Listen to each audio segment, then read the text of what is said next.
Hey folks, welcome to the Unsung Podcast. It's just Chris and I today. Yeah, whittled down to our essentials. The essential components of this podcast. This is what really counts. It is, isn't it? Your Vicky overtone singing. You can't do it this week. Unfortunately not. You've been getting some nice comments about her being on the pod recently, which is quite nice to hear. Shite when you bring somebody in and they totally overshadow you is what I was going to say. And you're like, you bring someone in and everyone's like, oh, I really like that girl you've got in the podcast. She's really taking it up a notch. I'm like, hey, thanks. I actually seen Weaver today. He's probably not listening. I don't know if he listens. Does he listen? I doubt he listens. I saw him. Did he listen when he was on the show? Yeah, he still listens to the ones he wasn't on. He's a busy man. He's married and got a dog and stuff. I'm sure there's plenty of married people out there that are going, doesn't really. I mean, I just sit about. But yeah, we'll give him benefit of the doubt. I've not seen him in a while, but I do hear from him, and he does drop plenty of contentious links into the group chat. Mm-hmm. It was quite a week for that. Yeah. How's your week been? It's been fairly non-eventful. Yeah, I can't really say very much. It's not done very much. I did lights and sound for a production of Twelfth Night. The Shakespeare play. Yep, that was fun. Enjoyed that. I mean, I'd imagine most people listening didn't do that this week, so that's worth mentioning. It was it's a romantic comedy, and it's much funnier when you see it performed than when you read it. So that was nice to see. So. Good for you. Mm-hmm. Good for you. What about you, Christopher? I enjoyed being gaslit by my national football team this week. That was good. Scotland went and inexplicably won against both Republic of Ireland and Ukraine. And it's all it does is make it all the more painful later on. Yeah, it prolongs the misery somewhat, right? Because they'll wait for a moment when it's really crucial, like they did this summer, and then they won't win, and you're like, why do you constantly do this? Yeah. It's a cycle of emotional violence. But that was entertaining. Talking to Ukraine, also watched Noam Chomsky making a cunt of himself on Owen Jones interview. Oh, really? Yeah. Aye, he's not really figured out what's going on in Ukraine apparently, but he's a bit old. He has loud opinions on it. He's still sharp, man. He was 93 years old, still sharp, but he's just too fucking married to that Noam Chomsky brand, isn't it? It's like, so all those things can be true. Aye, like millions of Ukrainians. Let's not listen to them. Yeah. Anyway, yeah. So politics aside, actually, not politics aside. I was just thinking earlier on, this could be the last podcast we ever do. We've said that before, I'm sure. Looks increasingly likely at this point, though. I do believe there was a podcast a couple of years ago where nuclear conflict was an issue. Was it not around about the time of Kim throwing things about as well? Yeah, but this is a lot more likely at this point, I think. Yeah, that's true. Mm-hmm. Well, we'll see. That's all we can. Nobody fucking knows what's going to happen. What the fuck are you going to do, man? Yeah. I mean, it's not like we can just stomp in there and like separate them like two guys in a bar fight. Nor should we. We should be wading in there and knocking fuck at that wee prick. So I don't know. What are you going to do, man? I mean, these are weird times. All you can do is stick on a record from the late 90s and talk about it for an hour and a half. That's what we're going to do. Before we go do that though, it's almost Record Club time again. We're still looking for new subs. We've got some new records. What do you mean by Record Club, Chris? What is that? The Record Club is a thing we do to try and get money out of people. Oh no, to try and spread the word on really good albums. That's the one. Rather than just subscribing like your typical boring podcast, you can subscribe at a higher level, and we will send you curated albums based on your taste, based on your preferences each month, and money goes to the artist and we keep the rest, and it funds the podcast and it funds the artists, and you get limited edition copies of really good albums that we've spent a lot of time sourcing and collating in one place. And yeah, we think it's really worthwhile. If you're not doing it, I mean, can you really call yourself a good person? Yeah, I mean, you can listen to those records on Spotify or Apple Music or whatever. Sure, you totally can, but as well as we know that they're getting no money for that. Yeah. In this case, they get some money, so yeah, give it a shot. If you want to just subscribe at a low level, that'd be nice as well. We've been doing a lot of work for this for a long time, and it's 5 years in a couple of months. Yeah, it wouldn't hurt to get a bit of cash so we could put a bit more time into it and a bit less time doing the mines.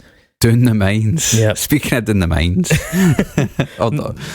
North of England. North of England. North of England. Right. Is it Nottingham? It's Nottingham. No, it's Northumberland. Is it? Yeah, it's Northumberland. They all begin the N, right? Nice try.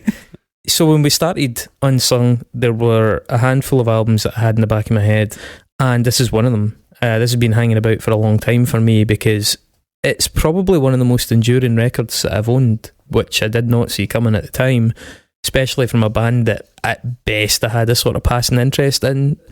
It is Diskin by The Drum.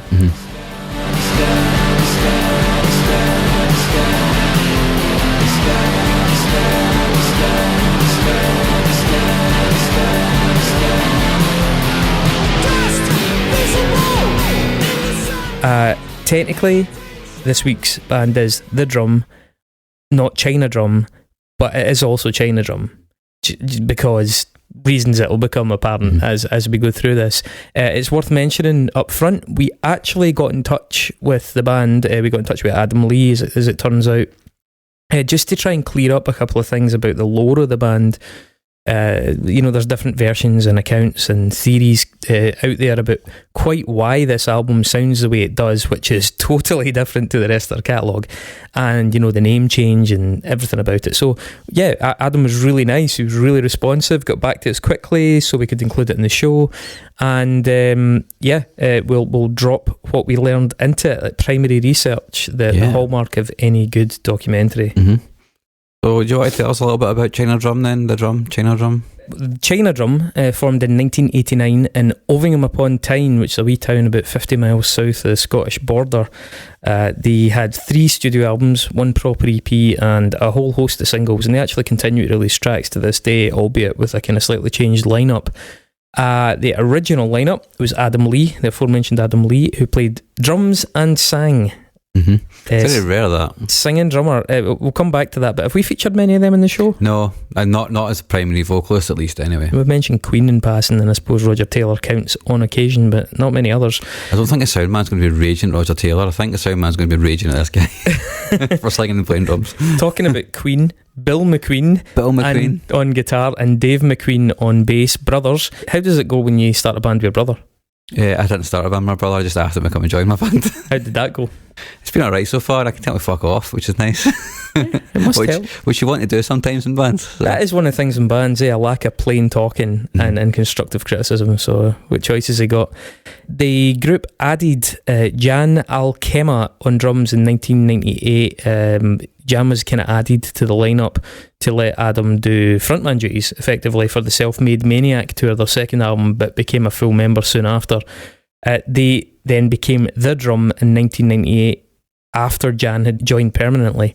They disbanded, or I will say as a retrospective hiatus, in September 2000. If they disbanded at the time, but then it turns out it wasn't permanent, are we allowed to just rechristen it a hiatus? I think perhaps. They reformed or ended the hiatus. Yeah, hiatus came to an end, yeah. In 2013 with the addition of John Steele on second guitar and Kate Stevenson on drums. Jan had obviously left by that point, although it seems like they're all still on good terms, and Bill McQueen ended up stepping away in 2014 and they continued as a quartet, so Adam and Dave are still in there from the original lineup. As I say, judging from back and forth online, the members and ex-members seem to chip in online pretty regularly. It seems like relations within the previous membership seem pretty good, which is nice. It's nice to see. You fucking love to see that. Yeah, totally, man. No faith no more here. Yeah, it's heartening to see that, people have lives, man. When you leave a band, it doesn't have to be the end of the world, or when you get asked to leave a band, sometimes it doesn't have to be the end of a relationship. I think for a lot of people it is, because egos are so big and tied up in this shit, you know what I mean? Because you feel so precious about the stuff you've created. But we've both been in situations where we've had to let people go, or even we've been asked to leave bands. It's not really made much difference. I've never been asked to leave a band. Neither have I, but I was just trying to account for other people. I pity the fool. Okay, some musical comparisons. I'm going to throw Mega City 4.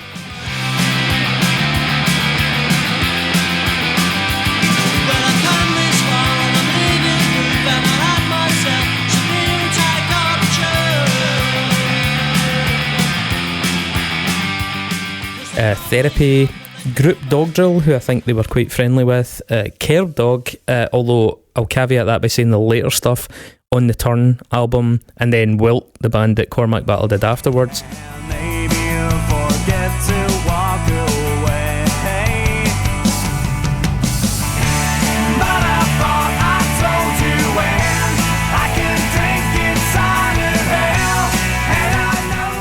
Three Colours Red, I suppose, and then across the Atlantic, a really obvious touchstone is Husker Du, Sugar, Bob Mould, that kind of school.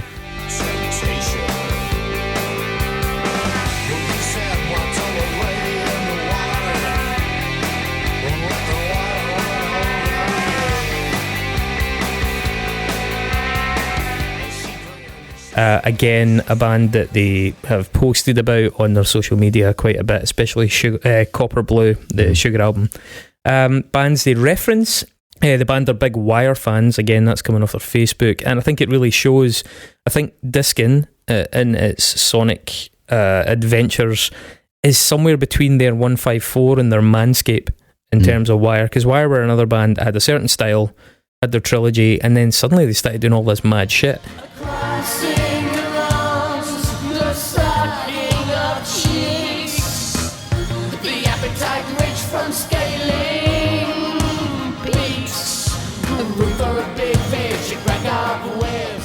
The thing is, the drum pulled back from that, whereas Wire sort of continued that foray through the 80s with, varying degrees of success. As I say, they're big fans of Sugar and Bob Mould, spoken about them a lot. Adam has also said in interviews that Inflammable Material by Stiff Little Fingers changed his life.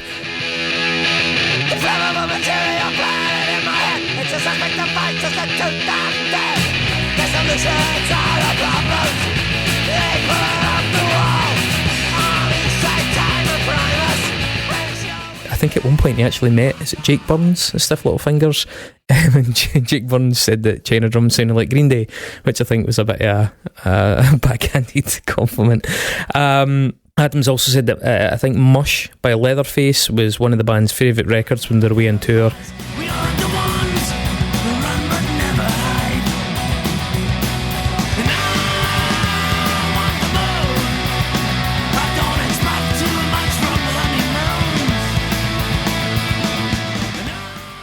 Sticking it on quite frequently, especially. Don't really sound like Leatherface, to be honest. Well, but they were big fans. I think also they were on tour with Ash, and they're fans of them as well. Leatherface actually covered a really early China Drum tune called Meaning on one of their own singles for a B-side.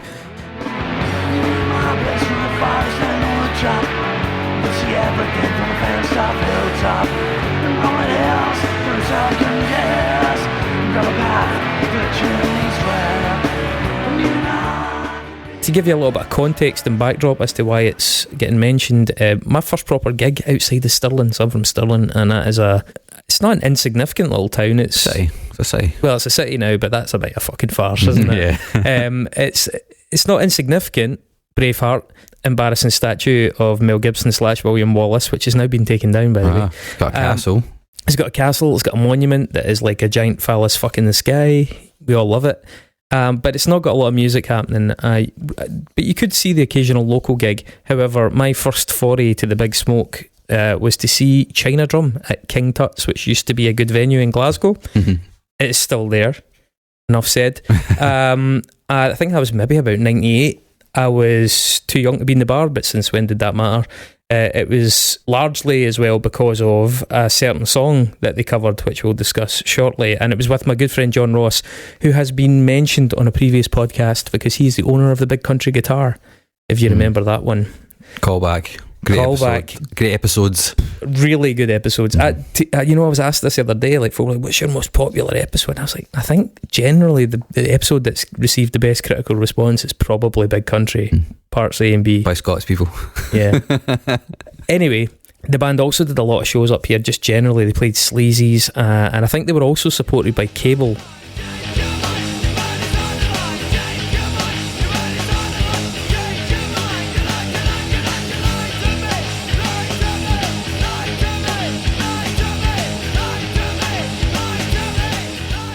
Former subject of the show in another good episode at the Cat House, maybe around about 96, something like that. Being honest, whilst I quite liked China Drum, they didn't make a huge impact on me until Diskin, until they became The Drum. It's given the kind of sea of Britrock that existed across that span from the mid-90s to the early 2000s.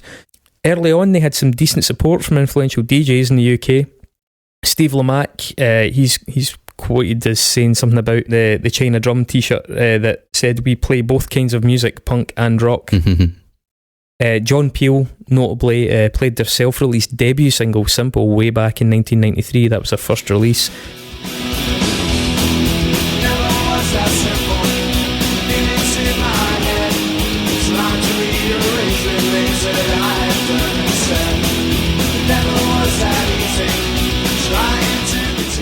He would then play further material from the group, including the video Barrier. He curated like an episode of 120 Minutes on MTV, and he played that on it, which was good. What I don't understand about John Peel's relationship with the band is that he seemed to lose interest in them from Diskin. And given his famed kind of open-mindedness for bands that were pushing boundaries, I just don't get that. It's wrong, John. I just don't understand why he didn't click with this album. But, you know, there you go. Finding them online, as you probably noticed in your research for this, isn't the easiest. China Drum kind of peaked at a period just prior to magazines moving online, and a lot of their articles and coverage didn't really make the transition. They weren't big enough really for fans to do this mass kind of export of stuff where it's like, you know, kind of crowdsourced. Yeah. But also a lot of the magazines just didn't do that. I suppose you can probably still go back and search digital editions, scans of the magazines and find them, but it's very time consuming to do that. In terms of just sort of search engineing them, it's not that easy to track stuff down about them, and it's even fucking harder when they transition to the drum, which is just not SEO friendly, guys. For fuck's sake. Not a good name. Look forward in time, please, and be considerate of us researchers. You can still find an interview that Adam did with Lollipop magazine, though, which yields some interesting stuff. He talks about various things. One of them is about small town musician life, something I can relate to. He says, "We didn't grow up in a scene. There wasn't really anything to look to. I can safely say we were the best band to come out of our town because we were the only band to come out of our town. The options were go to school, be a farmer, or get a job in the nearest big town, which was Newcastle, and become a bank clerk, a lawyer, or become involved in the shop system. Those were your choices. Or you start thieving cars. That's very big in Newcastle. Or you could get a job in the toilet roll factory across the river from where we lived." The band apocryphally rehearsed in a converted pig shed that was freezing all winter and roasting in summer. Described themselves for a while as pig shed punk. By the way, Backlash Brewery based in Northumberland, I don't know if it's still going, but had a bitter called Self-Made Maniac. Oh, nice. And the label for it used a variation in the album art. That's cool. Adam spoke a bit about drumming and singing, controversial topic. If you're a sound engineer, the secret, if I dare give it away, is to not think about what you're doing. If you think about what you're doing, you screw up. In the studio, when I was laying down the drum parts, I was still singing, only guide vocals, but I have to sing along.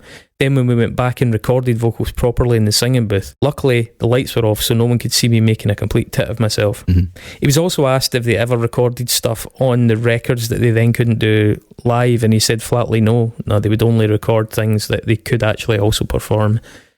On lyrics, contentious issue for me with this band. He says the songs are very personal. They're either about things we've been through or things we've thought about or things people we've known have done or gone through. We don't write political songs because we don't know enough about politics. It'd be hard for us to get it across on stage or on record unless we knew the subject well. Now, I'm going to be blunt, and there is a fair chance that at least one of the members of China Drum might listen to this show. It's because we made contact with them. They're expecting it now. On the second album in particular, Self-Made Maniac, the lyrics drive me mental. Yeah, there's some egregious lyrics on that record. I think they kind of quite obviously been written elsewhere, externally, you know, in a notepad sort of vibe, and then worked into the song structure. And it just sometimes feels so fucking clunky as a result. For me, the whole lyrical approach works far better in Diskin, where the strange arrangements marry far better with those kind of obtuse phrases and also the more varied delivery.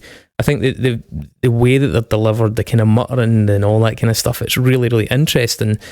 The band played together for almost 4 years before they actually recorded. They didn't get around to making their first recording until 93, which was that self-financed Simple single.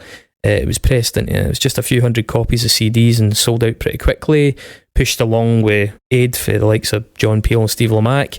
You can also see cassette versions of it online. There's photos of it from like old school fans, which I believe the band kind of all made by hand. The first few years of their activity were documented by a series of singles that were later kind of largely collated into the Barrier EP. That includes Simple for 93, Great Fire in 94.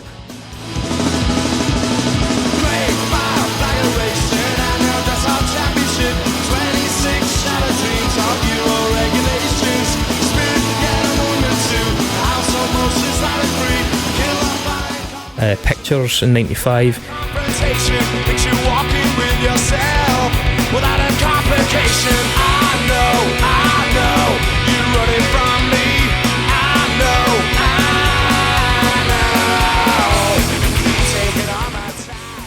The EP was released via Mantra in the UK and Europe, which I think was part of the Beggars group. Yeah. And then 510 Records, which was a subsidiary of MCA, New Music Corporation of America, unsurprisingly in the USA. Mm-hmm. In 1994, they did a split EP with a punk band called The Flying Medallions for Fierce Panda, and China Drum's contribution to that was a cover of Wuthering Heights. I was going to lose the fight. Leave behind my wuthering heights. Sweet blue, it's me, Captain, come home. I'm so cold. Let me into your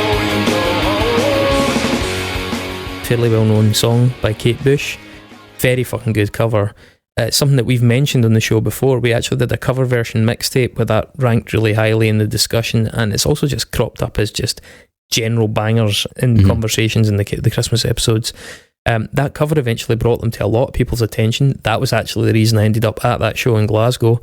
And it was later voted the 15th best cover of all time in a BBC Radio 6 poll. By the way, Pet Shop Boys won that poll. And no, it wasn't Go West by the Village People. It was Always on My Mind by Elvis. And I'm kind of with that. That's a great cover. Because that is a phenomenal cover. The video is shit. The cover is fantastic. That was actually the first time I heard that song. I think my mum playing it on a probably a Now CD or something like that. It's the first time I'd ever heard that song before I'd even heard Elvis. That was when I was so young. I mean, the Elvis version is great. Yeah. You see that bam, ba-da-da-dam, bam, bam. I mean, that's just not there in the original. It's fucking great.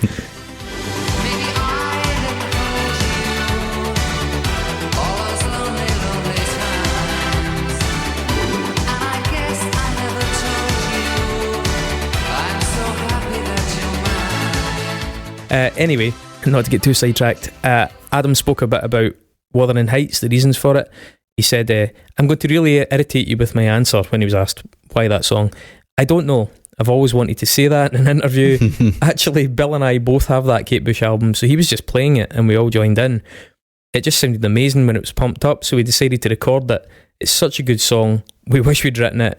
We sent a copy to Kate Bush, but we didn't hear back from her. We did actually play it at the Whiskey Club in LA, and our manager was there, and he said it was a compliment to her, so we were pleased. Now, China Drum actually got some pretty fucking good shows. 1995, they got a tour with Green Day. I mean, Green Day in 1995 were fucking thermonuclear huge. Excuse the thermonuclear triggering thing there. And also, I don't know, like I think it was a few months ago, or maybe last year now, I can't remember, but they released a bunch of BBC sessions. All the stuff they'd done at Maida Vale, and it was from the 90s.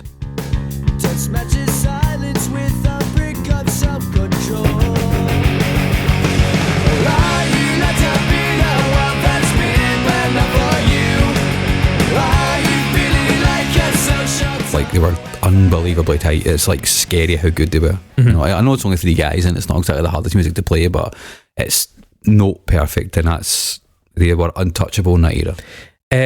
Well, alongside the tour with Green Day, they also toured with Ash, who were pretty huge then as well. Also pretty untouchable live at that point too.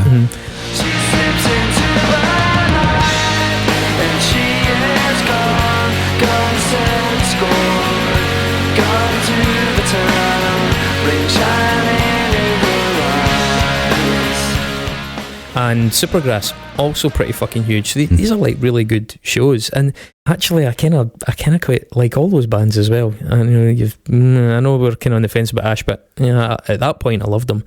They also in that era they were great. '95 got them a really good show at the Reading Festival as well. Mike Dirnt from Green Day was seen wearing a China drum shirt in the video for When I Come Around. If you notice that when they're walking down the street, that's what his shirt says. 1996 they brought out their first album, Goosefair, which caused quite a stir. I would have more sense if I could sense what I could have. I'm learning things about myself that I never knew I had. My mind can't stop the things that make me want it. The lead single, I Can't Stop These Things, featured Wuthering Heights as a B-side, and I mean arguably that got as much, if not more, attention than the main song. And Wuthering Heights was also on the album as a secret track 25 minutes after the end. Again, Adam, talking to Lollipop magazine, was asked about that. He said, "I'll tell you why it is. If you fall asleep really drunk while listening to the CD, it'll give you a heart attack when the song comes on. We just really didn't want to be labelled a cover band. We didn't want to make a name for ourselves as the band that covered Kate Bush's Wuthering Heights. We did want to put it on the album, but we didn't want it to be a major part of the album." And I kind of see the logic in that. It's good. Yeah, songs not even on Spotify. The only version of it is on that album. You know, there is no like singles. There's no singles on Spotify or anything like that of B-sides and stuff. So, what do you think of Goosefair? Fine. I mean, it's much simpler. Prospect. I mean, it's a 3-piece band doing melodic, sort of British punky rock. It's not out and out punk rock. How can I have something to believe in when I don't even listen to the mouth, the words of leaving? Yeah, I mean, I've heard them described as pop punk, and I don't think I'd really put them in that category, to be honest. You know? At times. Yeah, but I don't really think it's that.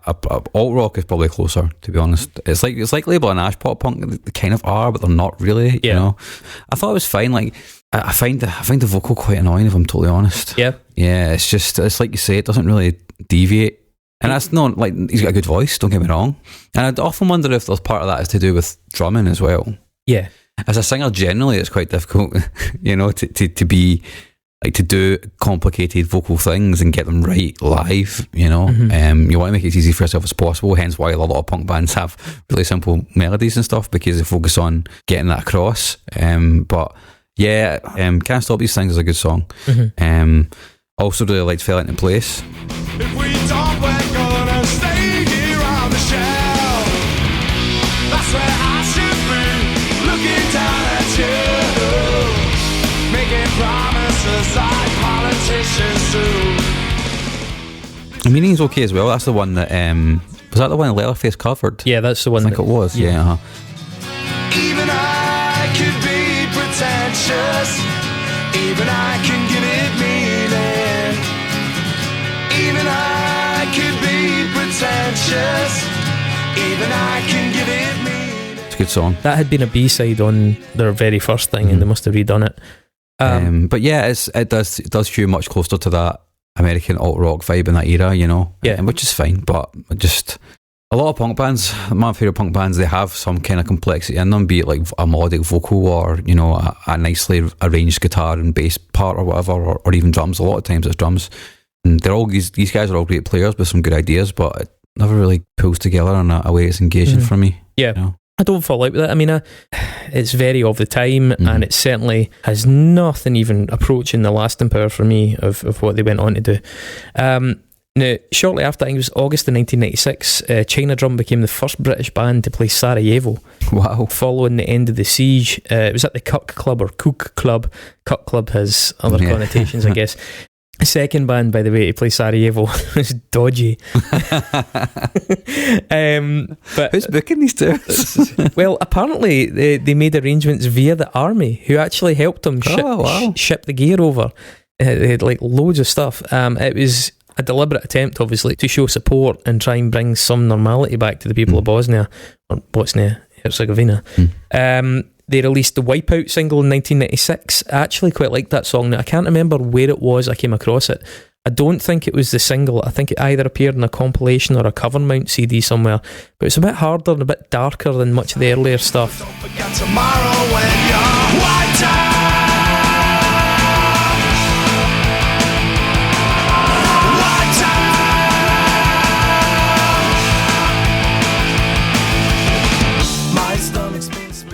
was it maybe Metal Hammer, something like that. Anyway, cool tune, bit more sinister, and then they followed that in 1998 with Self-Made Maniac, their second album.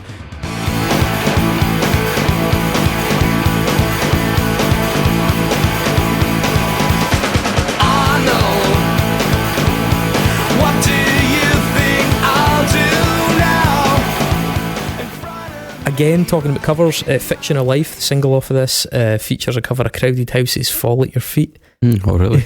Yeah. Just go. I'll be waiting when you call. Whenever I fall at your feet, and you let your tears. As I mentioned, the lyrics in this album sit badly with me. The Self-Made Maniac, for me, conforms to a lot of standards that were prevalent, especially in the UK scene at that time. And whilst I do think it's a respectable example of the rock climate, it is not exceptional. I wouldn't say it's up there even with some of the kind of Wild Hearts stuff. Even like, I didn't like Three Colours Red very much, but they made more of a splash, I think. Being very honest, I don't particularly like this record. Sorry guys if you're listening, I don't like this record. And ultimately I think that might also be one reason I find Diskin and the push away from this sound so thrilling and relatable. Card-carrying China Drum fans love it, of course. Debate rages over which of those first two records is the best. Personally, I prefer Goosefair to this, but if I had released Self-Made Maniac, I suspect I might have been stricken with that same restlessness that brought about the experimentation of Diskin. It's a respectable album, especially in context of the scene, but it's going nowhere. It's a good example of British rock music, but where do you go from there? Because it certainly to me hasn't lasted now. I'm sure loads of people will disagree with me, and I don't mean any offence by that, but I'm just being honest. In terms of the tracks, one thing, it kind of kicks off the album with like a really down the line British alt rock. Bothered sounds really like Cormac Battle wrote it, Wilt or later Curb Dog stuff. If you had a million people watching, would you make the same old blunder? Well, I wonder. Yes, I wonder. If I could put the words in writing, would you ever come out? In fairness to China Drum, it isn't their fault that the sound became the sort of default for amateur rock bands for a decade thereafter. You could hear this kind of stuff in pubs everywhere. Now, they were at the start of that. People were effectively copying their ideas, but it did become that, and thus in hindsight is kind of tainted by that, Somewhere Else is a strong flavour of Oasis to it, and I think could have almost been a crossover indie hit, a Brit pop hit. Creeping over to you on a Saturday afternoon. I must have been ill, I was early. Crawling along, I was seeing what had happened through last night. It was nothing. And as I mentioned, Fiction of Life, that tune to me legitimately does sound like Kerplunk era Green Day. I've been expecting a break out from a cage full of rage, but I haven't got the time to hold them back. With my black jacket, I've become a self-made maniac. I've seen the bloodstains. I think the saving grace on that tune, and something that's I think is really interesting and worth mentioning, is that the chorus has this sudden inclusion of this much harder barked vocal. It's sunk way down in the mix, and in that one moment I think you can really hear the seeds of what was going to happen on Diskin. His bag has got to face up to the fiction of life. The fictions of life. The fictions of life. Because it's not a sound that I'd heard them do prior. It just appears and you're like, oh, where's that coming from? Now, to skip on, since then there haven't been any full-length records. The band resumed service under China Drum from 2013, and what I think was maybe a double A-side of the track Water and Kitty's Burn came out in 2014, again I think through the Two Pure Records Singles Club. We've mentioned that before in relation to McCluskey and PJ Harvey. Water had been a B-side and had also made an appearance on the Japanese expanded edition of Diskin in 2000.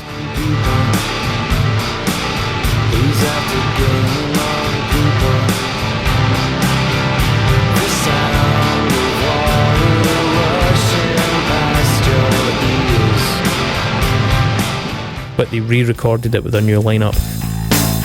He's after game on people. He's after game on people. He's after game on people. And Kitty's Burn is just a straight up cheery pop punk thing, very much underscoring the return to China drum status. Wished I could be just where you are. Throwing on the kitty band with everything I've ever learned. So good to be home. Flying on the kitty's band with everyone I've ever learned. They do still regularly release stuff through their Bandcamp. Actually, this year I think they released a new single in August. Well, they've got 2 out, yeah, they did. So ChinaDrum1.bandcamp.com, you can get a lot of stuff on that. Bonnie and Clyde came out earlier in the year. Remember one time that you made me proud. Schizo section. Let's see if you don't end up yourself. Feels like you got no one. Millions watching over you. The same. Ultra tuneful and upbeat, another reminder that it's definitely China drum, not the drum territory. And Hurdy-Gurdy was the one that came out in August. Got the questions to your answers. That makes it all complete. I've got the answers to your questions. That makes it so petite. Experience is a brand new lesson. How to communicate. It involves those petty complications. Playful, and it's even got like a hint of Afrobeat to it, that song, although there's plenty of like direct punk rock melody that ought to kind of keep them on the good side of the old school fans. So there's still a going concern with a new lineup with a 4-piece, and yeah, I mean, Diskin is just a weird one. It's a weird moment in the career of this band. I don't think many people saw coming. People had them pegged as something, and they did something totally off the wall. As to how that was received, let's talk about that. The drum. The Diskin. drum. Suddenly the drum. Diskin, 2000. I mean, immediately a useful word here is departure. This album sounds very little like the records that came before it. Definitely. Nor the singles that followed it, for what it's worth. Sounds like a new band. Exactly, yeah. The band suddenly changed its name, and existing fans sort of sat up like meerkats. You know that thing where like, whoa, what the fuck? What are you doing? Messing with the formula. The name change seemed to reflect a new philosophy as well as representing that sort of distinct new sound. We actually asked Adam about this, and he said the name change was again for various reasons. We were already known affectionately as The Drum. It's a very northern thing, isn't it? The Drum. Yeah. We also had the addition of Jan as a writer, and also the style was quite a change, so we were pretty happy to change the name to The Drum, which I guess kind of makes sense. It wasn't some massive preconceived concept album thing. It just sort of happened but of its own accord. My personal recollection of this album coming out was one of a generally warm critical reception. I think it got 4 Ks in Kerrang, and I seem to remember 8 out of 10 in one of the other publications. However, Enemy were famously negative about it. They give it 2.5 out of 5. And actually, when you read the review, 2.5 sounds like more than the reviewer probably wanted to give it. The review was pretty scathing. Included a few comparisons to Placebo, which I'm not sure I really get. I can hear Placebo in this. Yeah. Not often, but there's some of it in there. I mean, I guess Placebo did experiment a fair bit with production. From, Without You I'm Nothing album, Pure Morning and stuff like that had a lot of experimentation with production, but that was released the same year. You couldn't very well suddenly hear that and want to rip it off or integrate it, to an album that was basically finished at the same time as it. So I'm not sure there was a lot of that in Placebo prior to that, though. Saying that with hindsight, was there much in their first album? I don't think so. Anyway, Enemy had some of the following comments to say. Diskin sees them embrace a Molko-shaped tune here and there too. Horns Front, for example, could be construed by the cynical among us as a complete bloody rip-off of the Squeaky Yank Sleaze Goblin sound. The Squeaky Yank Sleaze Goblin. What fucking editor let that one past? Holy shit. But we forgive such flagrant sonic thievery because it remains a soaringly good tune. I mean, to fucking say that Horns Front...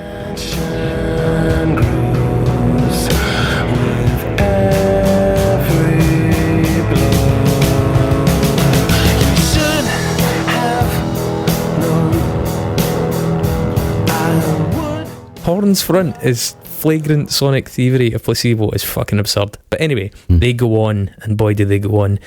And also, because it's surrounded by a fair amount of complete shit too, there's a computer-generated tightness to the rhythm on these tracks, which suggests a decent future-facing attitude. That one phrase I do agree with. It suggests a decent future-facing attitude, but that's about it. But overlaid is the same old heaving guitar drone and alternately slacker, mumbled, psycho-screeching vocals. To me, that just is fucking nonsense. This album is strewn with a variety of guitar tones. In fact, if anything, you could say it's inconsistent in its guitar tones. They did so many different approaches to guitar process, and some of it sounds acoustic, some of it is saturated beyond fucking all recognition, some of it sounds like synths. To say that it's the same old heaving guitar drone, I mean, fuck off, that's just lazy. Among the dross, which is a hell of a phrase, among the dross are genuinely abrasive moments like the sparse Biff Malibu and the slow burning guitar haze of The Beast, but crucially they're the songs where the drum turn the amps down low and slow the pace to a shuffle. They don't need to make a racket to have an impact. It's a lesson learned too late. I don't think that writer's on to much, frankly, and clearly my cards are on the table. I like this album, but I just don't even see a critique in there that you would say, well, that's a fair point. Anyway, elsewhere, existing fans of the band also took the hump because they were experimenting with new sounds. Colin's Punk Rock World said it's not up there with their brilliant Goosefair or the follow-up Self-Made Maniac. Well, I just don't agree with that on either. Colin's a good guy. Count. Is he? Good old Colin, but he's trying. Rate Your Music, Trevor Machine said, the unfortunate product of China the Drums decision to indulge themselves and treat the studio as an instrument.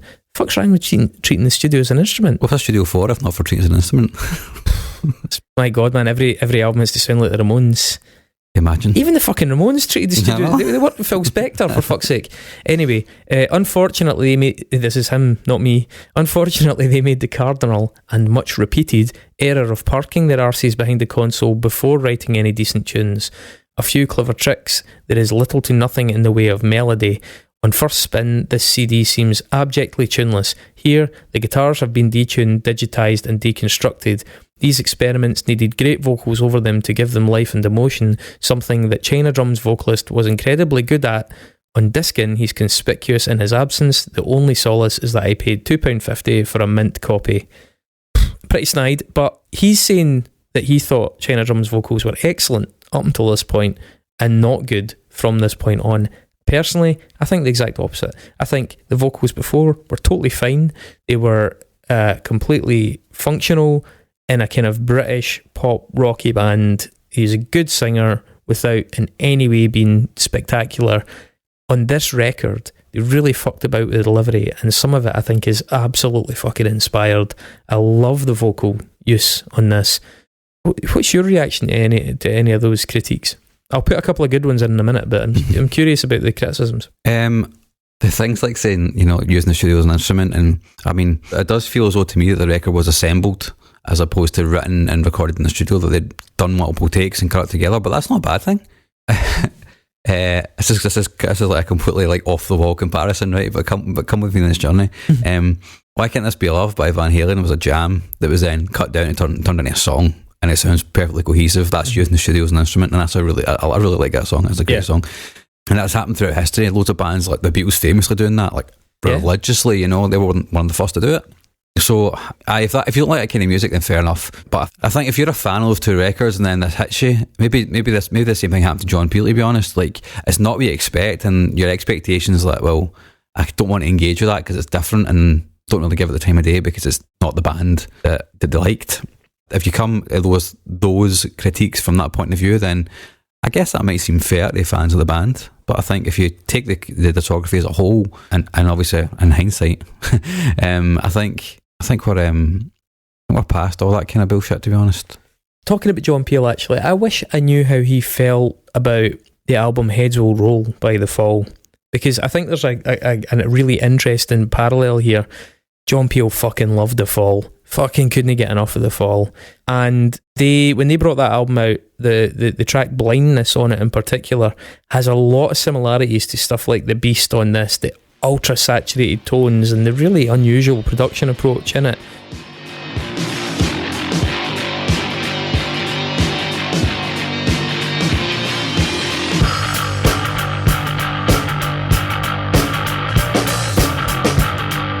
The flat is evil.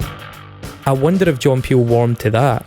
Yeah, I still struggle to understand why he fell off the wagon here. But yeah, I mean, I reject a lot of what's in those critiques. It doesn't ring particularly true.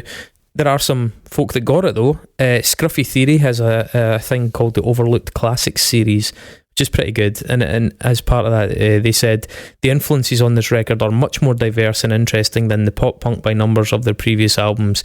Even now, 20 years on, I don't think I've ever heard anything quite like it. That review also name checks Placebo as well. Mm-hmm. But again, I think that's happening in hindsight, because if you look at the timelines, it's hard to imagine that they took too much from them. Rate Your Music, there's a reviewer called Rat Monkey. You always like to hear somebody called Rat Monkey praising your bands, don't you? A change of name and a change of approach with spectacular results, Rat Monkey says. Interestingly, Rat Monkey continued, having recruited Jan Alkema to take over on drums, singer Adam Lee was free to go out front, which made an enormous difference to their live shows, but brought with it new ideas, which ultimately led to a rift between Lee and the rest of the band, who were committed to a more complex and experimental sound. So what you see entering there is a kind of one of the theories that fans had about where did this all come from and why did the band suddenly break up and stuff. So again, I just asked Adam about this when we got a chance to talk to him, and he kind of quashed that, saying, I think speculation is the cause of many problems. We started writing and recording in a totally different way from the previous two albums. Firstly, we had an additional writer, Jan Alkema. He joined us. We had previously loved Compulsion, that's Jan's previous band, and had done many gigs with them. Also, we wanted to use the technology that was around at the time. So we were using SP808 groove samplers, hard drive recorders, and nearly all the tunes were written on those machines, with a lot of editing and cut and paste options now being made readily available to us. We definitely wanted to explore and push ourselves to new, unexplored tunesmithing. We hit it head on. Our difficulties came from three of us having newborn families. We all suffered from tour fever, which was a hard thing to process personally. We changed management and we changed the name of the band, all of which, with a large dose of hindsight, I think could have been avoided. But we were all very pleased with the results of Diskin. I love to hear that, because, yeah, this idea that some of the band weren't happy with it, that doesn't really seem to come across. In fact, on the Facebook, Jan Alkema echoed those sentiments in a post. He said, quote, "Now, I'm painfully aware of just how unpopular this album was with a large swathe of the diehard fans, and I get it. Honestly, I understand it. It was nothing like the previous two Amazeballs albums. I especially adore Goosefair. But believe it or not, this tangent we went on with Diskin was entirely intentional. The lads sought me out first to fill the drum stool, no easy task, and as we were getting along, I started to contribute my own tunes and ideas. I absolutely delighted in writing for Adam's voice, which was a force of nature. We also decided on a new way to write. Jam some tunage, record it digitally, then chop it up into bits, reassemble, then learn it and record that, repeat the process if required. The critics got it, except for the NME, naturally. All the other reviews gave us 8 out of 10 across the board. Personally, I think Diskin has aged really, really well, and I totally agree with him. And yeah, as he's saying exactly that. They're jamming, they're getting like ideas down, and then they're bastardising it, cutting it up, and I just think it's a really interesting approach. An angle to explain that sudden shift that cropped up in the press at the time was one of a nervous breakdown and an abandoned record that was then cannibalised and recut into this obtuse post-punk thing.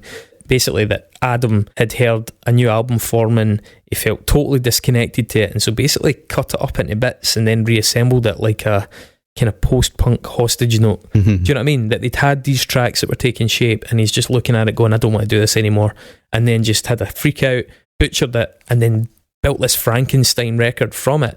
That was actually, that was kind of what I thought for a long time. It seems a bit too salacious and sexed up with hindsight. But when we spoke to him, Adam actually confirmed to us that a fairer representation was that the sharp turn came from a combination of factors that included dabbling with new technology, sudden new family commitments, acute tour fatigue and mental burnout, as well as just a general eagerness not to retread the past and try and push forward into some new territory. It was a much subtler combination of factors than that one person had a meltdown and just commandeered Frankenstein's monster.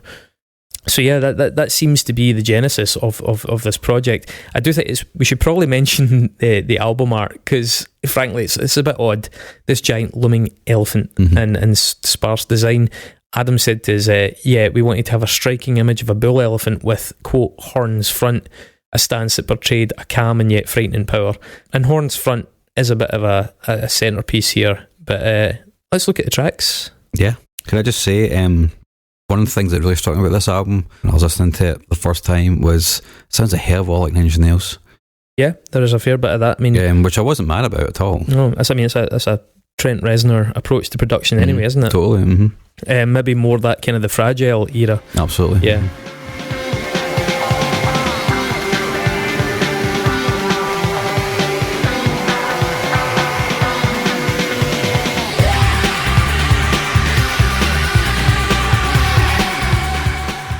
So, track 1, HK, I always assumed that was Hunter Killer, like the Terminator reference. I don't know if it is.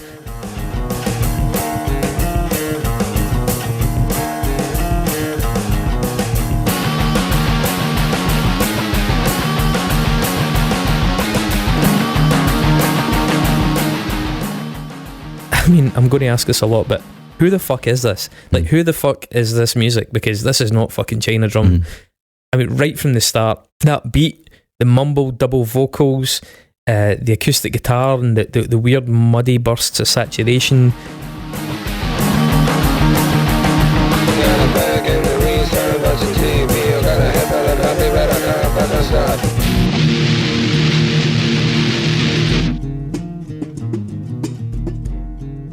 The song's really oppressive and quite weirdly sinister. In fact, I think the whole album is weirdly sinister.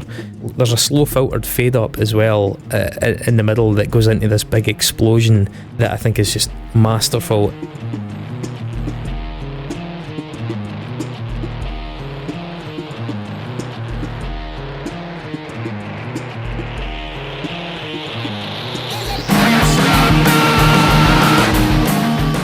I mean, even just the structure of the song is so far removed from what they had been doing prior. Yeah, it's a much more post-punky structure in general, isn't it? The general structure of the way the riff, you know, how you've got that weird processed acoustic guitar just in the background quite often. It does sound very late 90s, but I mean, mostly the drums, to be honest, and some of the guitar sounds, but I mean, whatever, that's just is what it is, right? The heavy tone that jumps in does give me, and that combined with the aggressive vocals gives me big Trent Reznor vibes. Yeah. I'm fine with that. I love the decision to go with that acoustic, whether it's a simulated acoustic or a real acoustic. It was just a great shout. Such an interesting texture. The second track, Mamster. Did you notice, by the way, it does a kind of fake out cheery intro?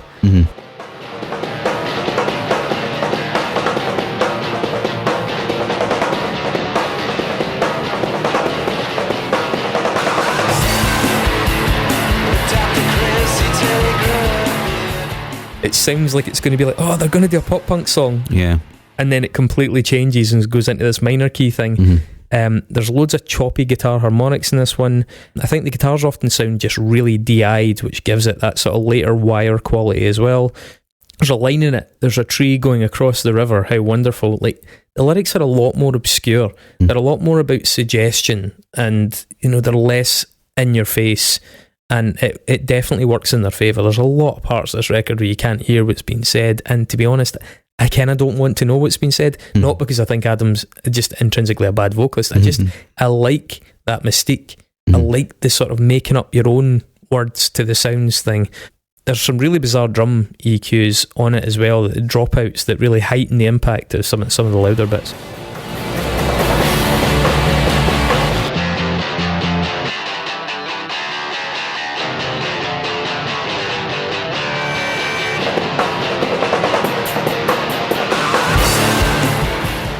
Yeah, I think to me this sounds more open and rattly. Does that make sense? Away a lot of the sort of sinister, less distorted post-punk stuff from various artists kind of have that rattling kind of feel. That's the only way I can describe it. I don't know if that actually makes sense to anybody else, but it does feel as though there is a ghost in the machine almost, if that makes sense, you know. Yeah, the cleaner moments double down on the Nine Inch Nails thing, and I'm going to say that quite a lot. I like Nine Inch Nails, so I mean, it's not a bad thing at all. Yeah, and the de-eyed guitars, I think they only work in certain circumstances, right? They definitely work here. Doesn't work for everybody. but it really helps in this record to give it that sense of broken the machine almost. Yeah, it's proud of its artificiality. It doesn't try and make these things sound recorded live. The third track, now I noticed on Spotify this is down as Biff Bar. I don't know what the fuck that's all about, because it's Biff Malibu. Biff Malibu, yeah.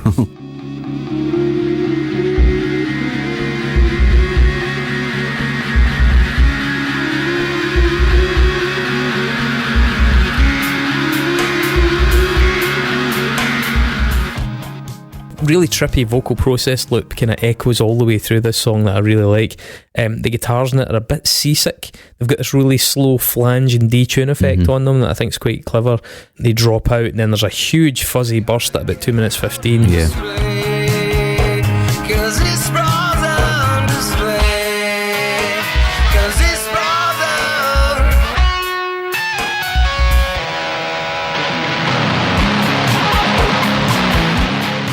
The solo in it is decidedly more minor key and a bit pessimistic, and the tune overall has this slight krauty quality to it. It really reminds me, actually, you mentioned Nottingham, and I think it's pure coincidence, but a band called 6x7 who were from Nottingham and used to do this kind of krauty British alt-rock stuff, and this has a lot of them in it, I think. The vocal delivery had a kind of grunge quality to me. The chorus did remind me of OK Computer, Radiohead era. It's just something about the guitar tones and the melodic structure. The guitar provides a hook in this song, which I think really helps, because for me this is the first point in the record where the vocals don't really move me at all. Melodically there's not much going on for me at this point, but the guitar provides a really nice hook, so it kind of brings me in. And yeah, when it goes loud around 2:15, it's just a really clever bit of writing. Yeah. And then the aforementioned track Horns Front, number 4, single from the album.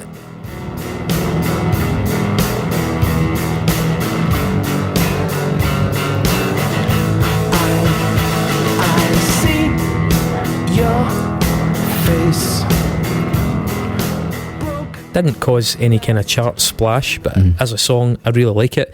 Most conventional tune so far, I think. Yes.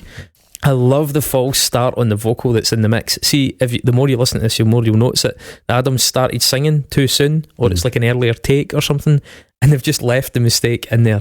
Once you get familiar with the song, you pick up on those little details and they become really close to you. I love that about this. There's also that little technique where just randomly they throw in a double snare at this one bit.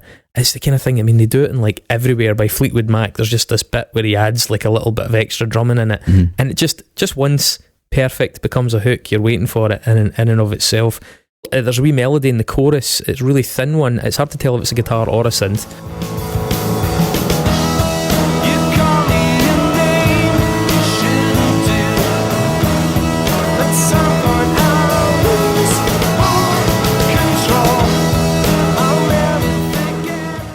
Which I think just goes to undermine the fucking stupid review of it that said the guitars all sound the same. The chorus is genuinely catchy, so fuck you, enemy. And the bridge is fucking terrific. I also love that outro refrain.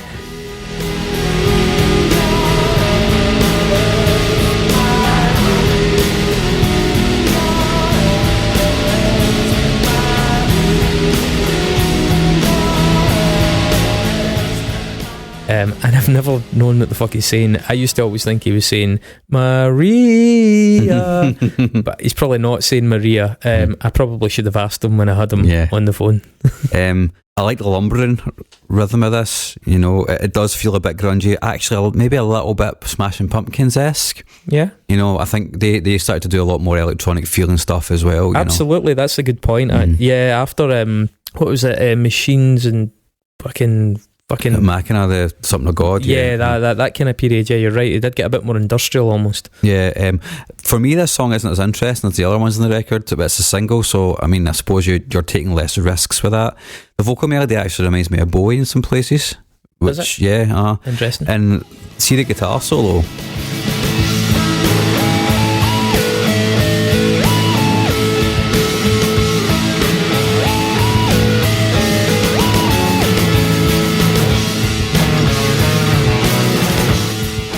It's basically a Weezer guitar solo. Is it? But it works perfectly right in that point. I don't know why. It's got that hummable, simplistic quality a lot of Weezer guitar solos have, which is a really weird comparison to make, but it works really well. It's a good fit for the song, bizarrely. The fifth track, Dogpile, does a kind of sleight of hand with the riff at the start. Like, you think you've got the one, but the one, it turns out, is elsewhere in the bar. It's a nice wee trick.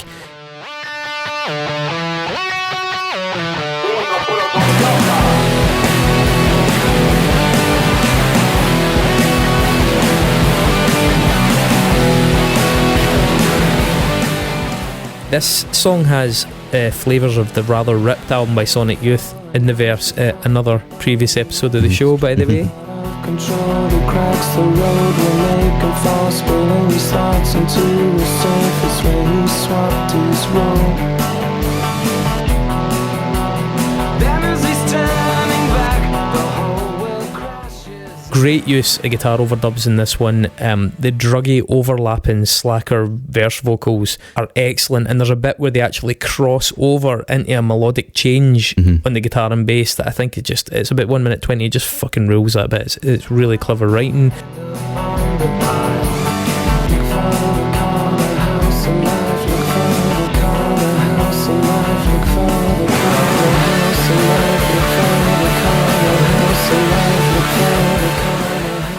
The songs don't hang around. They're pretty short. Also, at the end of this tune, I love the distorted sort of Alec Empire style distorted vocal. Yeah, I was going to say that does give me some of that vibe. A lot of the riffs remind me of a band like Ash playing Fugazi. Well, funnily enough, my first note for the next tune, Diskin, is techno Fugazi. And I don't mean techno like dance, I mean like a kind of computerized version of Fugazi, that chopped up, cannibalized digital thing.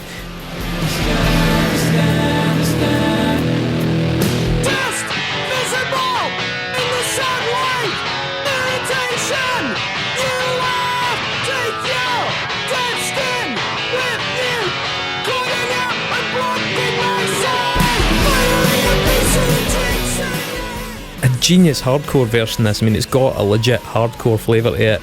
Great weird guitar riffs. They mess about with the bar lengths, and at this interval I just want to say again, who the fuck is this? This is not fucking China Drum, okay? The phrase Diskin, I'm guessing, comes from Dead Skin, because he does say at one point, take your dead skin with you, which is another nice little line as well. Class bit of music. I mean, I fucking love this song. I love the indulgent ending. You know, they, instead of doing just like a sudden stop, they go into this oddball kind of melodic departure, this really fuzzy one.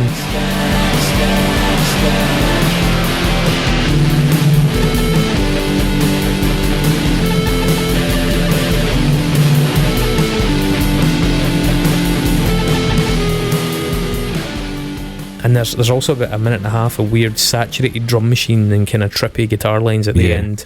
And it's just so fucking different. Like, so different. You're really deep into it at this point. Yeah, I know you've already said it, and I'm going to agree with you. The reviewer that was saying that the guitars sound all the same is completely wrong. The crunchy guitars in the verse of this are really cool and really nice tone. That Diskin refrain reminds me of the Breeders. Yeah, that's a good point. There is a bit of that. It was really annoying me. I was like, what the fuck is that? It reminds me of a bit of the Breeders and Cannonball specifically. Yeah. But yeah, that was also a really nice touch, you know. Funnily enough, you know that ooh, there's hints of that in some of those vocal loops earlier on as well. That's a really, really good song. The next one though, Reasons. Yeah. Another sleight of hand intro at the start. It does that thing where you think you've got it, kind of the count, and the count shifts.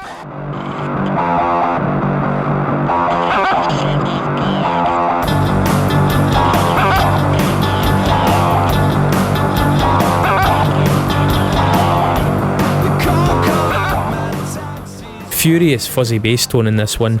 I think it's pretty much straight up fuzzed post-punk. The verses, I think, have a nice addition of detuned guitars that break it up a little bit.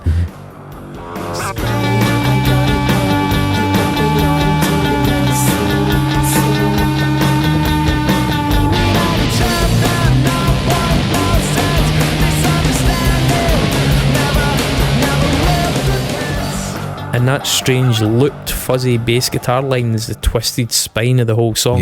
There's this, you know the one I mean, it's just this weird loop that runs through the whole thing that is an interesting thing to try and build a song around. Is that like I've written here, there's a guitar on the right channel which is electronically manipulated throughout, which is really nice. The detuned riff, I'm going to give you my exact thought process right when I first heard it.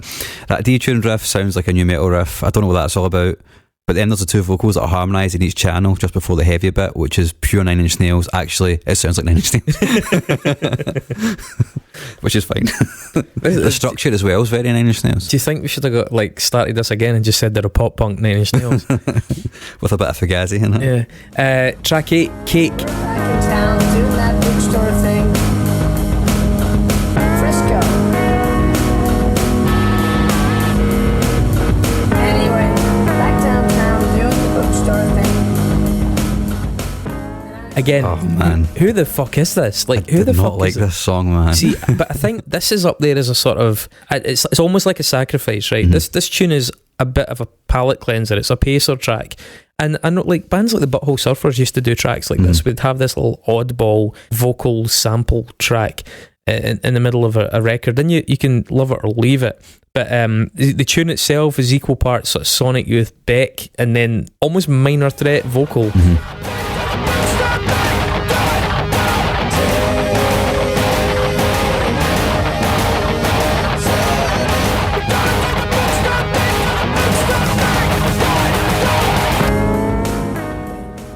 Weird little feature length kind of interlude with a modulated vocal narrative. The vocal sounds like it's been pitch shifted, talking about fat, sweaty asses and stuff like that. And it has some proper punk vocals in the choruses, but it does just serve, whether you like the tune or not, and I can totally understand someone not liking it, how fucking different this album is. You could not see this coming a million miles off. Absolutely. If you'd only ever heard their earlier stuff. That's a good point. I think as a palate cleanser, it does serve that purpose. Like the woozy sections is quite an interesting sonic texture generally on the record. Yeah. And I did like that part of it. It's kind of lazy, like Beck, I guess. It feels kind of lazy, you know, which is a good comparison. But yeah, the sample really annoyed me. It kind of pulled me out of the song, and the guitar tone started to make me feel a bit queasy as well. Which, you know, it's good to react to it. You know, it could just pass you by like a lot of other stuff would. Yeah, I mean, I'm as much as I love this album, I'm not going to say this is one of the ones I stick on and mosh out. I have no problem with it at all. I quite like some of the ideas on it. When you love the album, then this song fits in fine because it does give you that little breather, and there's a pretty big ending coming up, you know. Track 9, Go There Today.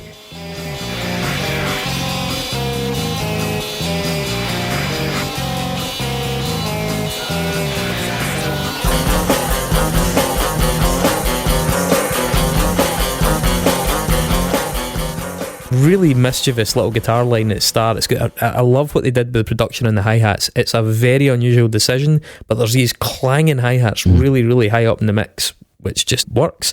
The vocals in this one are totally immersed, really, really deep in the fuzz. There's an ultra stark guitar and bass trade-off. In fact, they occasionally just stop, but let the other one take over.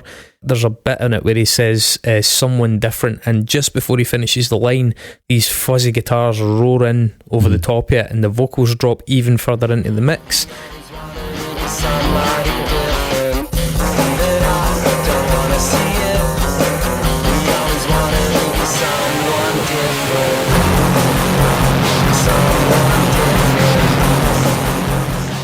And then you've got this bridge that, for the life of me, I mean, it's got a kind of like flanged, kind of almost like dance production on it, but it sounds like Territorial Pissings if it was mixed by The Prodigy. Do you know what I mean?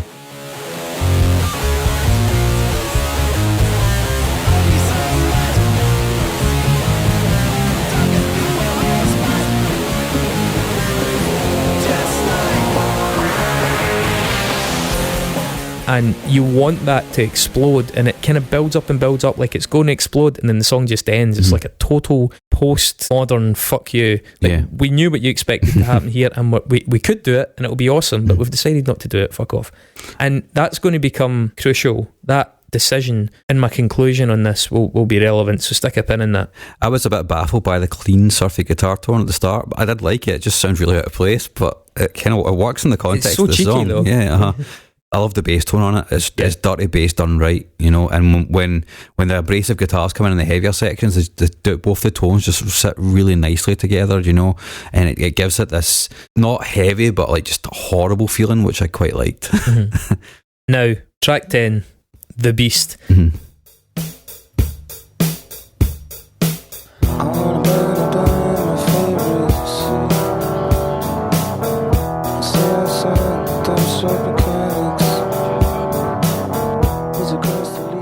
I know for a fact, for example, that Vicky fucking loves this tune, and this is one of those tunes that I've been proselytising around the world.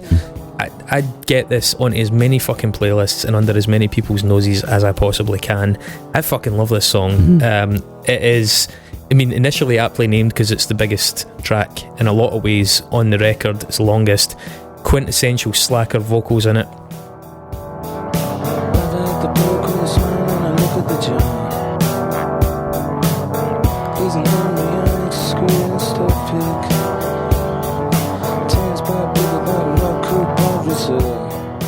It has a real krautrock sort of sense of pace to it, yet it maintains quite a Sonic Youth slackery vibe as well. The lyrics are largely imperceptible, and I think that really adds to it. You get the odd phrase, there's you hear stuck pig and you hear switchblade, things like that are quite edgy anyway. Then you get a couple of bits that really jump out. There's a phrase in it, feet push off from denial, do your feet push off from denial, which I think is such a step up from his previous lyricism. No offence, but it's cryptic, it's suggestive, it's vague enough, you can superimpose a lot of your own interpretations on top of it. I just think it's fucking brilliant. A minute 40 into it, and it's only a minute 40 into it, so but you get these really lush vocal kind of oohs that come in, really beautiful harmony. Love that bit.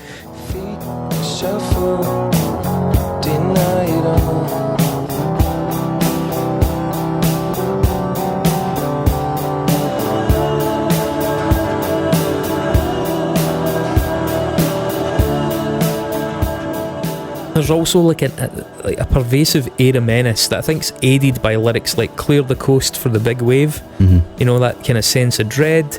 3 minutes and 8, the song really pairs itself right back to this really atonal guitar spanky sound and a kind of mildly hysterical vocal.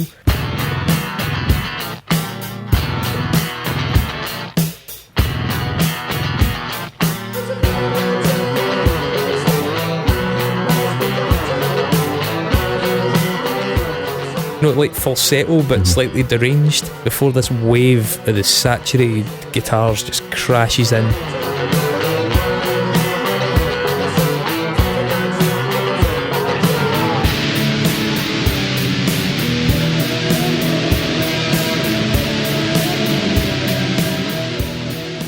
Pairs it back again, you get this really nasty raspy bass synth, layers begin to add, and then at 5 minutes 15 you've got this gonzo fucking nonsense dropout and an almost oi style vocal line at that totally filthy ending, like a kind of English pub punk thug vocal at the end. It's fucking totally bizarre songwriting, and I just think it's a mini masterpiece, that tune.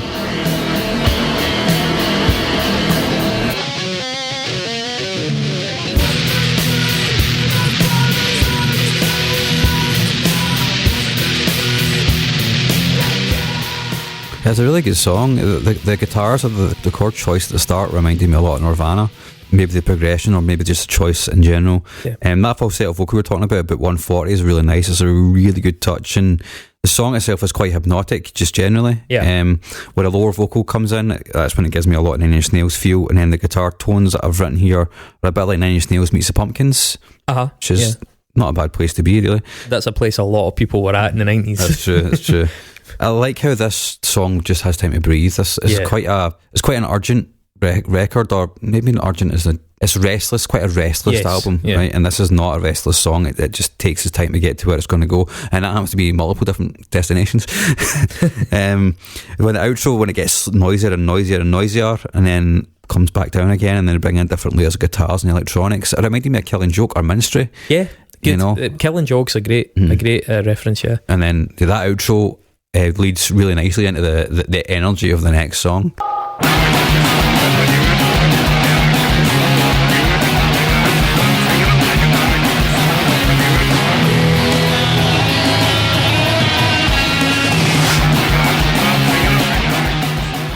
Yeah, as you were saying about the hypnotic qualities of the Beast, I think Hold This Thought While I Lose My Head is just designed to kind of slap you out of that. Pretty much. You know yeah. what I mean?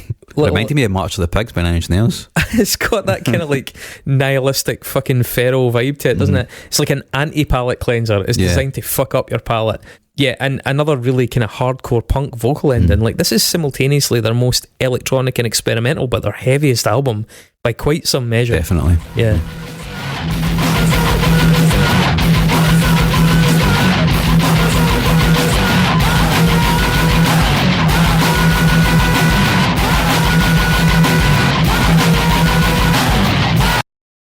And then the 12th track, Beautiful Lifto. Totally fucking bizarre name.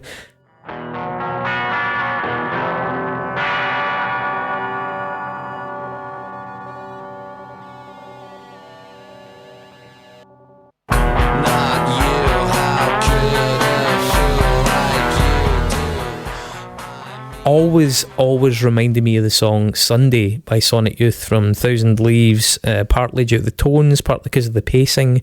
Takes its sweet fucking time, and I like that. Maybe needs more Macaulay Culkin, but you know what you're going to do. Krauty again, but a bit more melodic, a bit hypnotic. I think it's a great closer.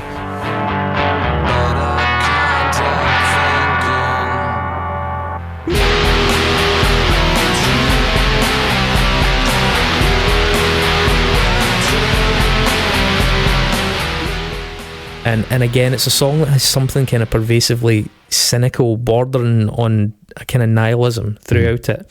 It's not heavy-handedly trying to be sinister, but it manages to be a little bit uneasy. Yeah. Again, I felt the guitar tone and chord progression, just those two chords, were quite Nirvana. Really nice production track on it though. When you move to the second chord, it bends, the chord itself bends, and it's really, really subtle. Yeah. I had my good headphones on when I was listening to it like earlier on, and I was like, oh shit, I need to take note of that, because I don't know if he's bending it with like his hand or if it's like a production choice, but it's just in that second chord. It's pretty cool. They kind of bring in the noise quite slowly, and it starts to feel quite apocalyptic, I think, but then they bring it back down to one guitar again, which is clever. And then towards the end, the vocal gives me a big Billy Corgan vibes, but obviously not as high. Fuck me, aye, careful. But I like that, so. So I mean, and for us, that is the end of the album. As I think I mentioned earlier on, Diskin was issued in Japan with additional tracks. The song Water that had been on that Too Pure single, a track called Bull Bar, and a track called Among Us.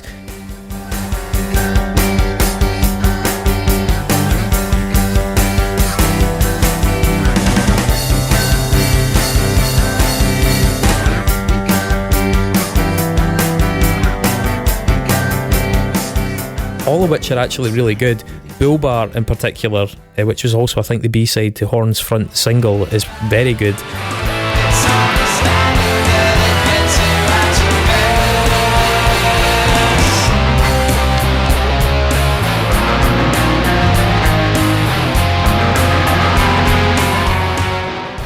Adam actually said that track Bull Bar is probably my favourite of the entire Diskin era.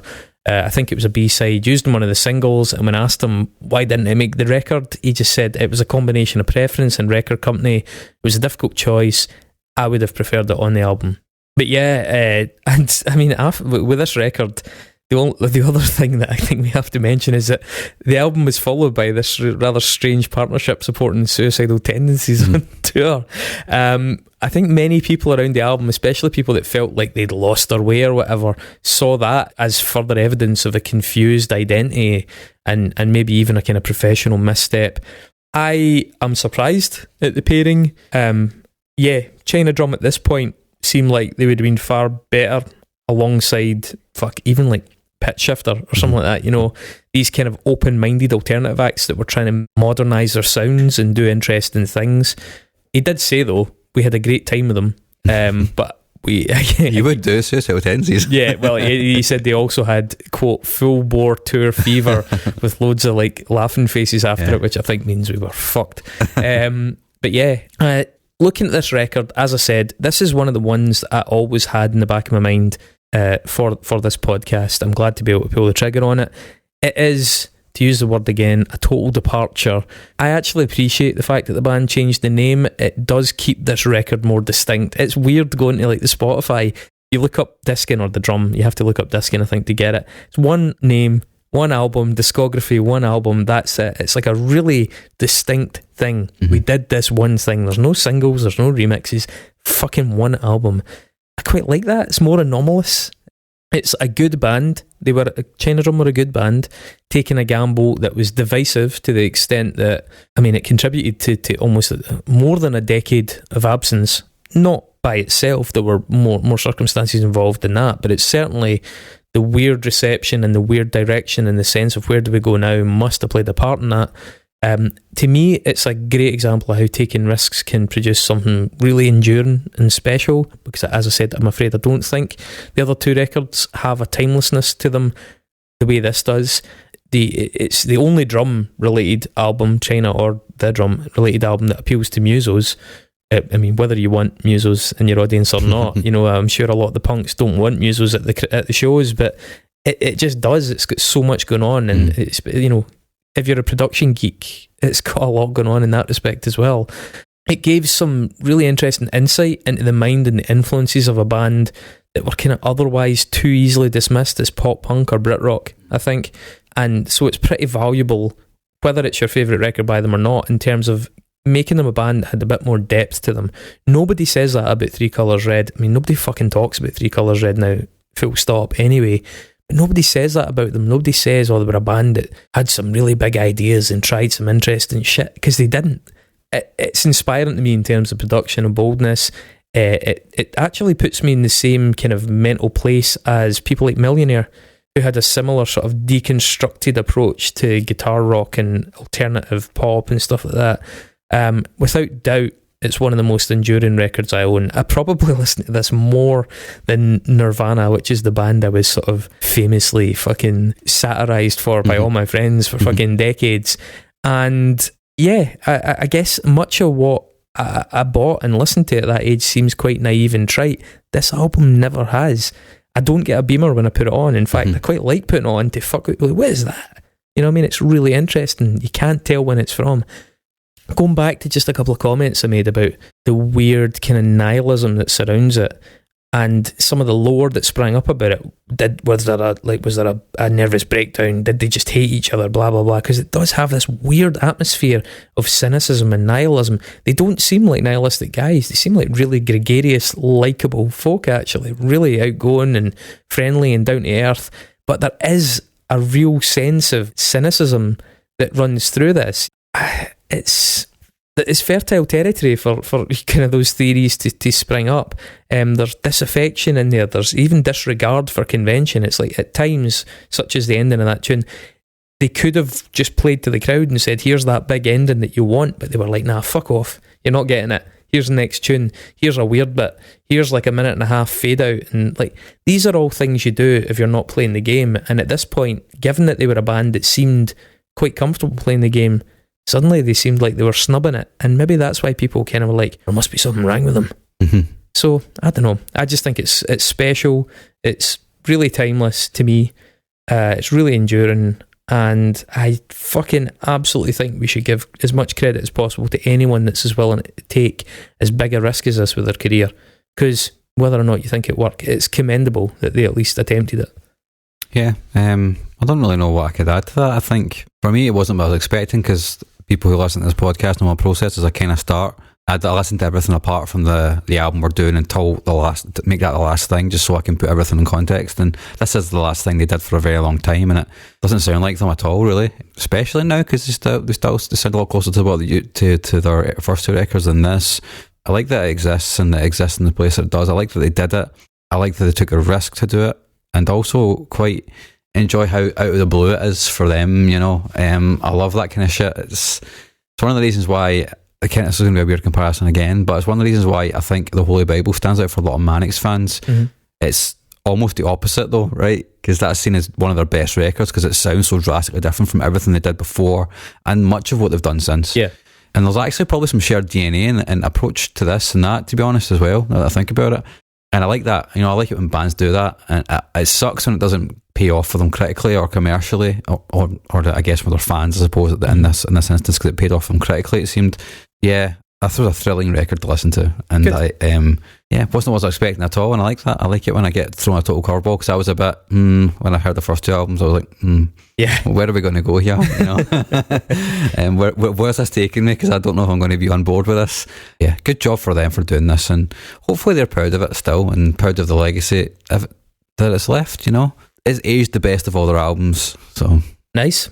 All right. Well, I'm really pleased that we finally got to do it, and thanks to Adam, if you are listening, for helping us clear up some of that stuff. Mm-hmm. So you know what's next? Yeah, the Nexus. The Nexus.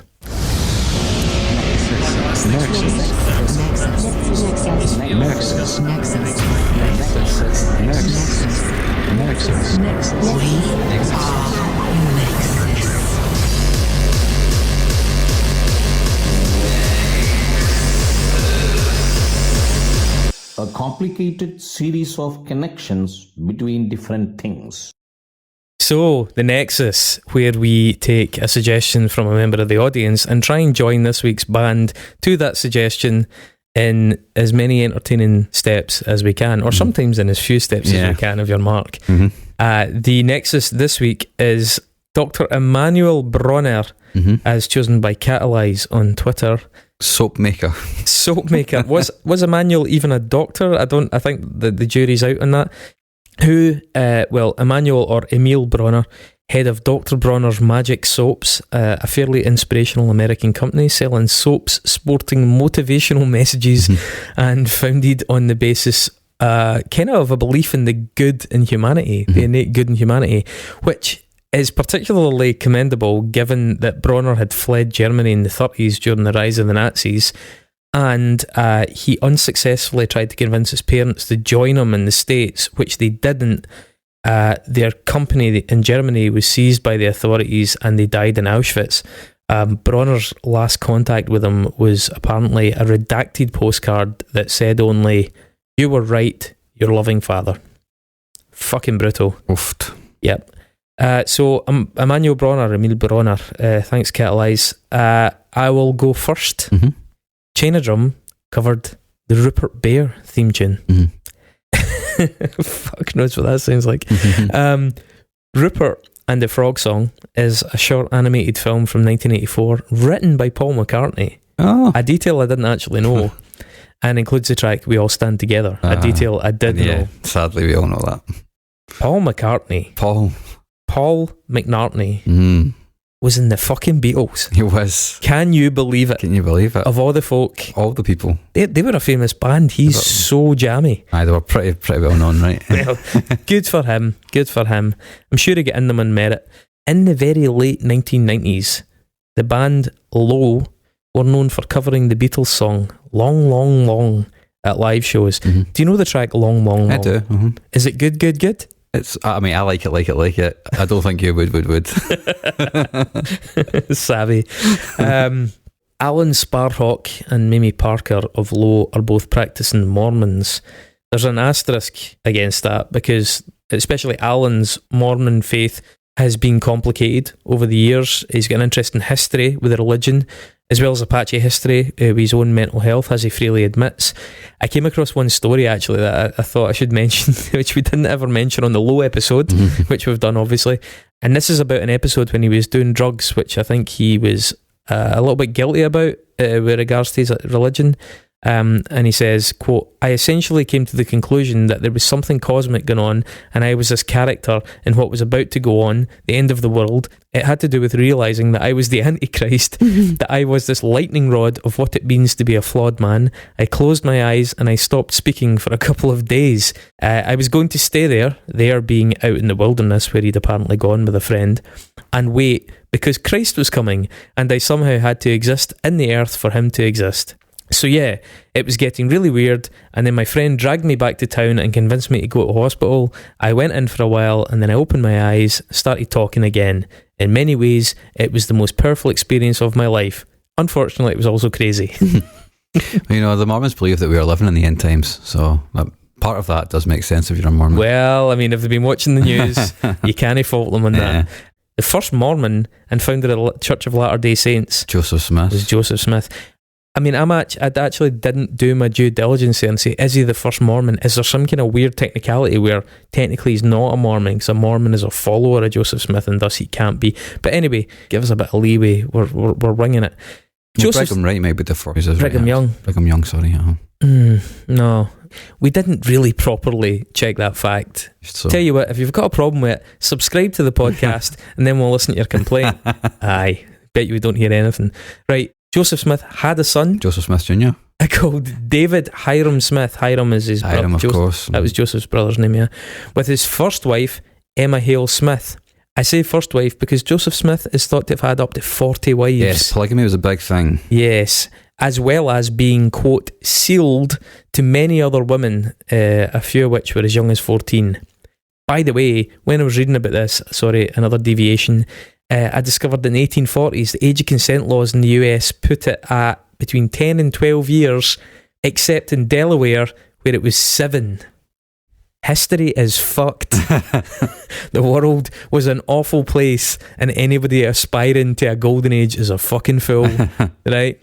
So, despite being a fairly successful advocate for the reorganised Church of Latter-day Saints, which was an offshoot, the biggest offshoot, I believe. That is the biggest offshoot. It's the mainstream, if you can call it that, Mormon church. Okay, David Hiram Smith suffered from brutal depression. This eventually saw him admitted to Elgin State Mental Hospital in Illinois, where he died 27 years later in fairly abject circumstances. That same hospital was also the site of a daring, successful escape by a certain Emmanuel Bronner, who fled after a traumatic course of electroshock therapy, which he blamed for his blindness in later life. Oh, wow, that's a pretty nifty little tie up there. There you go. Another thing I did this over the course of last week, which I probably should have mentioned at the start of the episode, but the Mormon thing has brought it right up my mind, because I just finished it last night actually. Under the Banner of Heaven. You heard Fantastic. I've read the book. The book is fucking incredible. So yeah, the TV series is great. Andrew Garfield was nominated for an Emmy for his performance as Jebediah Pyrie. Fucking great, man. You need to read the book. The book is remarkable. You know the guy who wrote it, Dustin Lance Black, I believe his name is. He wrote the film Milk, about Harvey Milk, and he actually used to be a Mormon, and he left the church because of their views on homosexuality. Quite interesting. Yeah, well, the author was actually, I believe, John Krakauer. Mm-hmm. That's right. But yeah, so that guy wrote the screenplay. The book is TV series, yeah. Amazing. It jumps between different eras. Yeah, this is the TV series does the exact same thing. And it's kind of a whodunit or a sort of detective show in the modern context. Yeah, based on a true story as well. Yeah, incredible. Not entirely flattering to the Mormon religion. No. Spoiler alert. They were very outspoken about it when it came out. They've since become a lot more media savvy over the years. You know, the whole thing around the Book of Mormon, they'd obviously learned quite a lot of lessons from everything that happened due to like the media furore around the book. Yeah. So they were a lot more open to the critique and not open, but a lot more accepting of the narrative around it at the time of the Book of Mormon, the play. This segment in the book about the Mountain Meadows massacre is particularly interesting, and it's something that the Mormon Church has had to really try and reckon with. Cause is that with the Native Americans and they posed as Native Americans? That's in it as well, because I don't know if it is in the book, but in the TV series, like Pyrie's cop buddy is a Native American. Somebody tells Pyrie the story of what happened, and then he's like, no, actually no, this is how my granddad told it, and he tells the other version of the story when they just like the one that's in the book. Yeah. So it's quite interesting. Aye, it's also got some interesting insight into exactly why Joseph Smith was killed. It doesn't entirely conform with the way it's taught to Mormons nowadays. But anyway, yeah, Under the Banner of Heaven, excellent book. Apparently a good TV show. I've not seen it yet. Recommend it, yeah. So my nexus is actually fairly straightforward, because once I learned about suicidal tendencies and then I looked at Emmanuel Bronner's Wikipedia page, I did it in my head before even actually I had to write it down. Amazing. So the final tour with the drum was with Suicidal Tendencies. As we just discussed. The current guitar player for Suicidal Tendencies, as we've also discussed in the podcast, is Ben Weinman, who used to be the guitar player in the Dillinger Escape Plan. Yep. The singer in Dillinger Escape Plan was Greg Puciato, yeah, that guy. In 2011, he appeared as the guest vocalist on the fourth Architects album, The Here and Now.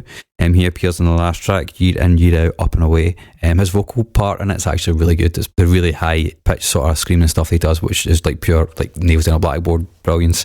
In 2019, Sam Carter was named the UK ambassador, or one of the UK ambassadors for the Sea Shepherds. Who the fuck's Sam Carter? Sam Carter is a singer and architect. Right, okay. The Sea Shepherds are a non-profit maritime activism group that was born out of Greenpeace in 1977. The founder was kicked out of Greenpeace because he was too radical on the maritime stuff. Too radical on the maritime stuff. Yeah, you heard it here first. Essentially, yeah, he was basically kicked out because his approach was pretty much the approach the Sea Shepherds have now, which the Greenpeace didn't agree with. Marrying a dolphin? No, they're really. Do you know much about the Sea Shepherds? They're really active in anti-whaling. They've got a fleet of vessels which go around the world to sort of help the conservation of endangered sea life, and also they've done a lot of work anti-whaling in various parts of the world as well, like ramming like whaling ships and stuff like that. Can you, for the record, categorically rule out that any Sea Shepherds have married a dolphin? No. Well, you heard that here first as well. Yeah. In 2017, Dr. Bronner's Magic Soaps, the company which he created, donated a vessel to the Sea Shepherds called the MV Emanuel Bronner. Was it a good vessel? It was a 1970s German vessel. A lot of these vessels are old because, they're decommissioned and bought. So I believe it's a 1970s German vessel, but they're big fucking boats. The Sea Shepherds have a lot of big boats, man, because they like to fuck up other boats. If you're going to be ramming it into whaling ships, then yeah, it probably needs Interesting thing about the Sea Shepherds, a lot of the... it's not a quote that people expected. Yeah. Obviously, like, Mexico is quite close to California in terms of... like it's joined onto it? Yeah, pretty much, yeah. So apparently the Mexican government actually rely on the Sea Shepherds ships to actually cut a lot of the fishing nets, because they're obviously against it, but the US government are for it, and the Sea Shepherds, because they're trying to save the sea life, just like go around and just cut the nets. Pretty badass. Go on yourself. A lot of bands, a lot of musicians and a lot of actors are actually affiliated with the Sea Shepherds, which is pretty cool. I first came across them because I think I was at a Rise Against show, and they had a Sea Shepherd stall at the back, because they're all vegan and straight edge and stuff like that, so yeah. And if you're a Sea Shepherd and you are married to a dolphin, then we at Unsung Podcast wish you both the best. I'd like to hear your story. You know what other story I'd like to hear? What's that? Why the fuck 3 or 4 months ago did we say we were going to do an episode about Lil Kim that we never did? Because one of the people that were going to do it decided they didn't want to do it. Bottled it. Yeah, pretty much. Pretty much. And I think we discussed soon after that it was bottled, we brought it up in the podcast, and it's worth saying again, is that we did not want to do this episode without having a woman. We took a survey. We were like, what do you guys think about 2 cis white males doing a podcast about Lil Kim and sexuality in hip hop? And everybody responded,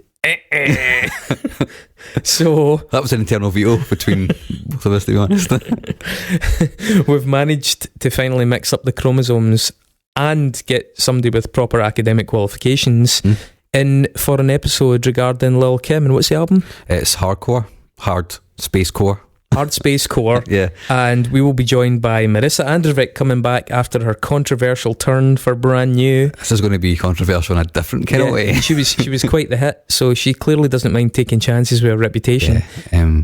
I think, I can take or leave a lot of Lil Kim stuff, but I think she's an important artist to talk about, and this record was literally for a lot of men eye-opening at the time, because I don't want to do any spoilers, but all of the shit that gangster rap talks about, the way they speak about women, it's just a woman talking about men in that way.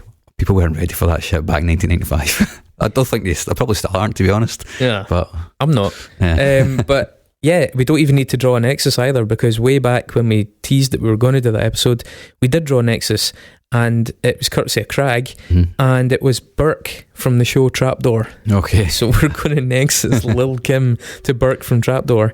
And that is definitely going to happen this time. Yes. Barring nuclear conflict. Yeah. Fuck. Yeah. So we will see you for that. And again, even if you're not a Sea Shepherd and you've married a dolphin, tell us your story. Get in touch. Yeah. But our new podcast is basically a radio lab, but with animals and bestiality. So get in touch. Bye. Bye.